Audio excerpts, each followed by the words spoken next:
200 ఏళ్ల క్రితం వీళ్ళకి ఇంకో ప్రెసిడెంట్ ఉండే, ఆయన పేరు మన్రో. ఆ మన్రో గారు ఉన్నప్పుడే మన్రో డాక్ట్రిన్ ఒకటి వచ్చింది. మన్రో డాక్ట్రిన్ ప్రకారం ఆ రోజుల్లోనే వాళ్ళు సౌత్ అమెరికా అంటే లాటిన్ అమెరికన్ కంట్రీస్ మీద తమ ఆధిపత్యం తాము సాధించుకోవాలి అని 200 ఏళ్ల క్రితమే అమెరికా ఒక డాక్టర్ని తయారు చేసుకుంది. ఇన్ఫాక్ట్ ఇప్పుడు మీరు వెస్ట్ అండ్ సౌత్ అమెరికా అంటే నార్త్ అమెరికాలో west America and south America ఏదైతే చూస్తారో అంటే California, new Mexico, I think Nevada also, Texas also, right? ఈ రాష్ట్రాలన్నీ కూడా అవి మెక్సికో సంబంధించినవి.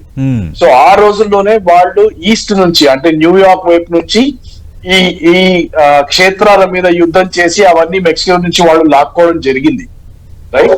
And so today if Texas is the second largest economy with in north America, అది Munro తెచ్చిన సిద్ధాంతంతో ఒక డాక్ట్రిన్ తోనే సాధించుకోవడం జరిగింది. సో ఇవాళ ఇన్ఫాక్ట్ ట్రంప్ దాన్ని తను సాధించుకోవడానికి దాన్ని డాన్ రో డాక్ట్రిన్ అని పేరు పెట్టుకున్నాడు. డాన్ రో ట్రంప్ అంటే డొనాల్డ్ ట్రంప్ మన్రో డాక్ట్రిన్ అని. అండ్ దేర్ ఫోర్ దాని పరంగా ఆయన ఏమంటున్నాడంటే వెస్టర్న్ హెమిస్ఫియర్ అంటే